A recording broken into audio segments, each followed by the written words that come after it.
What's up, guys? Big Habibi here, and today is a cause for celebration.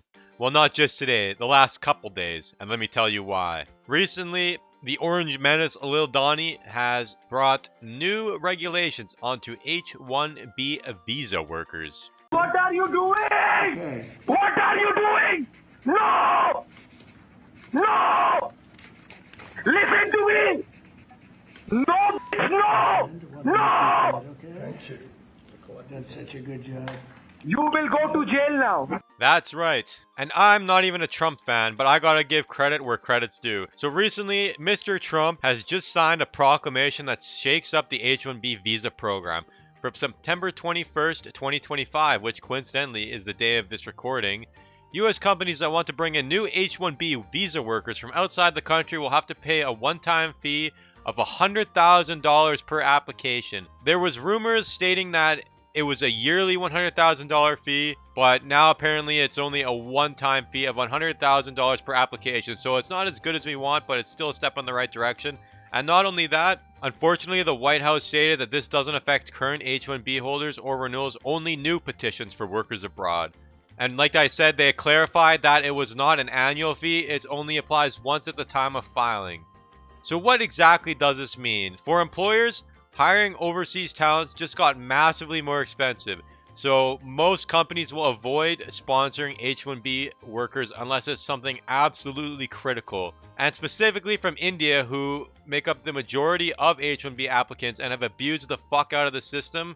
We in Canada have a pretty similar system, and I know you may be saying, why as a Canadian are you making a video on this? Well, it's because as a Canadian, I have a vested interest in defeating the H1B Indian worker.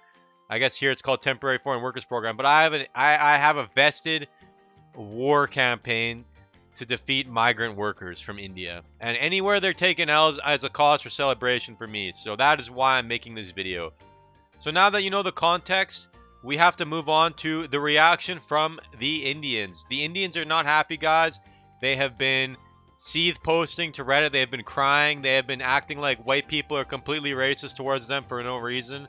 And they have been crying discrimination. But we will have to see for ourselves and make fun of them on Reddit. This is not bullying, by the way. But we just gotta make fun of them, guys. Like, it's just too funny. And not only that, but we have to talk about Operation Clog the Toilet. That's right. Operation Clog the Toilet. So what is Operation Clog the Toilet exactly? Well, let me tell you. Operation Clog the Toilet was a 4chan campaign. So as we can see here by my lovely layout, this is a stream layout, guys. So take it easy on me, alright? Like, it's a stream layout, but it's gonna work for the purposes of this video. Indians are just waking up after Trump nuked the H1B program. Want to keep them in India? Clog the flight reservation systems with a link to Google Travel Flights. That's right, guys. Chuds on 4chan are reserving flights but not paying for them, because when you reserve an airplane ticket, the airliner will hold that seat for you for 15 minutes. So what do you do after the 15 minutes? You cancel it and do it again, causing not only the prices of flights to skyrocket, but preventing people from booking altogether. So you have 24 hours to re-enter the US. This was when it happened, as you see the date 9/20/25. So yeah, you have 24 hours to re-enter the US. Otherwise, must pay $100,000 H1B fee. Tens of thousands of abroad are now scrambling to get last-second flights back to the US. The solution: Operation Clog the Toilet. So what's the plan? Go on Google Flights, search common India-US flights, for example, Mumbai to San Francisco or Delhi to New York or any type of flight like that. Initiate the checkout process. Most airlines will hold your ticket for 15 minutes during the checkout, thus locking out the like I said previously. And don't check it out. Leave the window open for a full 15 minutes. Repeat. So there you guys go. Operation Clog the Toilet. And it's a complicated operation. I gotta give credit where credit's due here to 4chan. I haven't been on the 4chan. I haven't been on the heckin' 4chan arenas in years, but it's glad. I thought for some reason I thought they got like hacked and blown out. I didn't even really. I've been out of the scene with this kind of shit for a long time, but it's good to see that they're still at it and that they're jacking the fuck out of the prices of airline flights. I'm happy to see that. So now with Operation Clog the Toilet, we have to go and revel in the salty Indian tears. So let's take a look. Here's a perfect example of the Indian diaspora's thoughts on themselves. So let's read this. I'm actually on the verge of suicide. Well, Arya, Raja, we don't want you to do that. We don't want you to hurt yourself. All I'll say is you do not have the right to work in our countries just whenever you want. Like, this is not a human right, by the way. You do not have the human right to live amongst us. That is a privilege that we grant you. Okay? So get that fucking straight. But I don't know, why don't you, like, instead of killing yourself, which is, like, why would you do that? Why not just build your own country? Anyway, so he's crying. He says, why is this? You know, there's a possibility that some of these are chuds going on the Reddit and just making up fake posts, like making Indians seem like they're crying more than they really are. It's hard to say. I don't know. I've seen Indians ranting and crying on Twitter, just claiming all white people are inherently racist for no reason. Yet they don't understand that, like, I've traveled most of the world and I've never been to a single country on the earth that has a good thing to say about Indians. Even people I'm friends with that run homestays, and they're not white, by the way. They are Indonesians or whatever, or anywhere, Vietnam, Thailand. I've never once heard a good thing about Indian people. They always have negative experiences with them, and I know homestay owners that literally will just refuse to rent to Indians. So let's read this guy's entitled crybaby post. Why is this world so ruthless and cruel? Indian people have been nothing but kind to the world, and this is how they repay us. No, you haven't. Indian people are a low-trust group of scammers 9 times out of 10. Like, you guys are just constantly scamming. You have no morals. You're even scamming each other. Like, half the reason they're in Canada is because they get scammed by other Indians through fake universities. So what the hell are you talking about? Anyway, keep moving on. To block us with taxes for H1Bs, visas. Why does the West hate us so much? Oh, we're going to watch a video right after this that kind of explains why. Not even explains. No one's explaining anything. We're just watching Indian behavior manifest. We didn't do anything to them. Yeah, okay.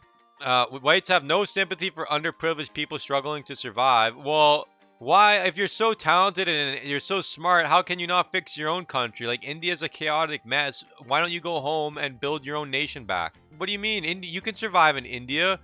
One family can live on one salary, and everyone has food and everything. So I don't understand.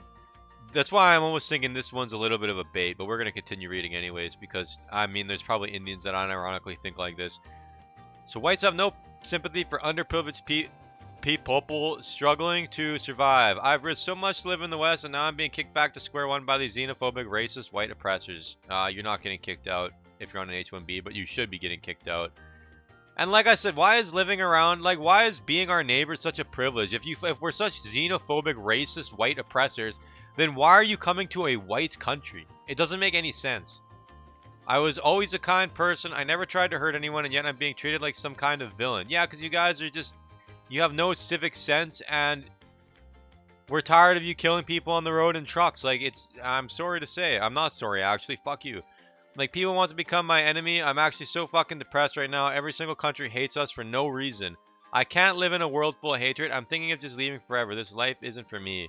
So after reading that nonsense crybaby comment, they always like to say it's for no reason. Well, this is the average experience you have with an Indian male. If you're a woman, it's probably far worse than this because they're just being creepy or whatever. But as a man, if you run a business, anytime you're dealing with Indian males, this is why even homestay owners I know in other countries won't rent to them. They'll just tell them they're full. Here's exactly why. Let's watch it. Sir, I can't help. Listen, I can't do that. listen to me. I can't. I want to just tell you. Do you have a nice car? Yeah. What is price for the car? The price is a firm 19.9. I can't go any lower than that. No, I want to make you a very good offer. I think it's clean offer. Okay, so what's the I offer? give you 10,000 10,000 cash. star. But out the door. See, like, they're always trying to fucking barter. Like, the guy wants the car in the West. The car is worth 19,000. We have all these stupid regulations where we have to, like, complete tax and, like, certificates, and he just wants to walk away with the vehicle for 10,000. Like, why would you sell the vehicle for 9,000 left? And this guy won't take no for an answer, and this is how they always are. They're always trying to negotiate and barter. Like, pay the fuck up. I set a price. You fucking pay that price. If you don't like it, fuck off. Simple as I that. don't want 10,000. I I just said 19 firm. But I don't want to pay the tax and DMV. Just 10,000 and I Sir, take. I can't do that. You can do. I You can cannot do that, do You that. can do. That is against the Please do law. that You through have to Hadi. pay I the don't. taxes. I and give stuff. you the. You're Sorry. avoiding 10,000. taxes. That's not good. It's good for 10,000. It's not good. You can't do that. Take the cash. No. You will be happy. can't do I will cash. be happy. I will leave No. you one very good review. The car is already worth.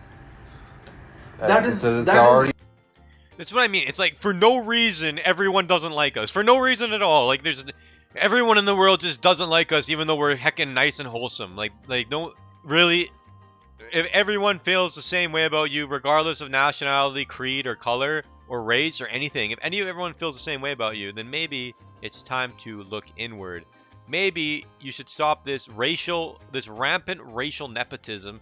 Maybe you should stop having one person have a driver's license and then 30 people, 30 GPOCs are all using the same fucking driver's license that the one guy has. And then they just like they're illegally driving, they cheat through trucking school, they get hired when they don't have the proper tickets, they don't have like the air brakes or anything, and then they U-turn in the middle of a road and kill a family.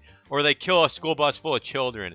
We've had enough. No one had a problem with Indians 20 years ago. I thought I liked Indians 15 years ago when you would only see the upper echelon of people that were intelligent enough to migrate to the West in the first place. Because before 30, 40, 50 years ago, not only did you have to have the IQ to want to migrate because you recognize that it would give you a better life, you had to have the education, the wealth, the resources, and the grit to actually make the migration possible. And on top of that, you had to pass rigorous testing. Now you can just cheat your way in through these stupid fucking slave labor programs that our governments have.